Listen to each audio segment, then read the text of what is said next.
President Joe Biden tied the wars in Ukraine and Israel together during a primetime Oval Office address Thursday, making an impassioned appeal to the American people to support two fellow democracies that he says are facing existential threats. The president has often cast this moment in history as an inflection point, a battle between the world's democracies and autocracies. On Thursday, he argued that this is one of those moments, making a direct appeal to the American people as he sought to build support for U.S. funding for wars abroad that could face a challenging path in Congress, where the House of Representatives remains unable to pass legislation in its second week without a speaker.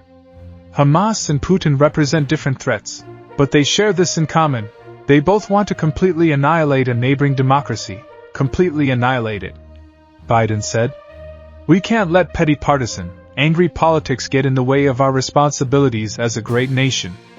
We cannot and will not let terrorists like Hamas and tyrants like Putin win. I refuse to let that happen," he added.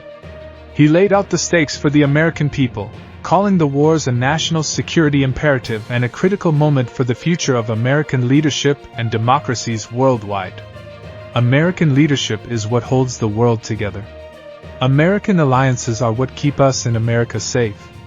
American values are what make us a partner nation you want to work with, he said.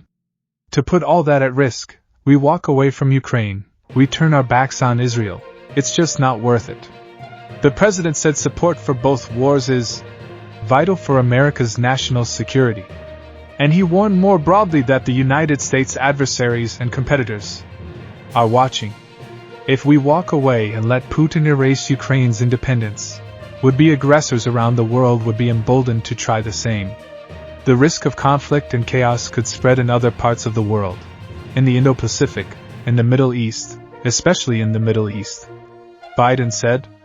The primetime address took place on the eve of the White House requesting north of $100 billion from Congress to deliver aid and resources to Ukraine, Israel, Taiwan, and the U.S. border with Mexico, even though the legislative branch is paralyzed by the dysfunction in the House of Representatives. Biden said he would be submitting an urgent budget request for supplemental funding for Israel and Ukraine, among other national security priorities. That's why tomorrow I'm going to send to Congress an urgent budget request to fund America's national security needs to support our critical partners, including Israel and Ukraine. It's a smart investment that's gonna pay dividends for American security for generations, Biden said. Biden reiterated that he will not put American boots on the ground in Ukraine. I will not send American troops to fight in Ukraine. All Ukraine is asking for is help. For the weapons, munitions, the capacity, the capability of pushing invading Russian forces off their land and the air defense system to shoot down Russian missiles before they destroy Ukrainian cities, he said. As public opinion toward military aid provision for Ukraine has waned in the last year, Biden also sought to explain the process, tying it to American jobs. We send Ukrainian equipment sitting in our stockpiles. And when we use the money allocated by Congress, we use it to replenish our own stores, our own stockpiles, with new equipment.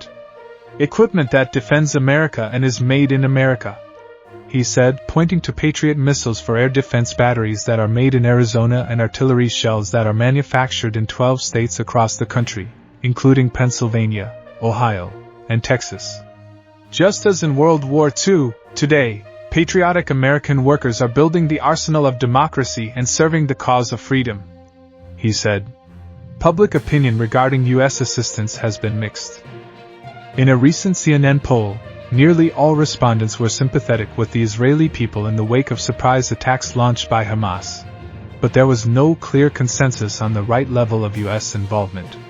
One-third, 35%, said the U.S. is providing the right amount of assistance, and another 36% were unsure whether the level of U.S. assistance is appropriate. The U.S. has long provided security assistance to Israel, which receives roughly $4 billion annually under a 10-year Memorandum of Understanding. The new request would provide billions more. The speech comes on the heels of his wartime visit to the Middle East, which went on even after a blast tore through a hospital in Gaza. While his planned stop in Amman, Jordan, to meet Arab leaders was cancelled just as the president was preparing to depart the White House, Biden did spend hours on the ground in Tel Aviv,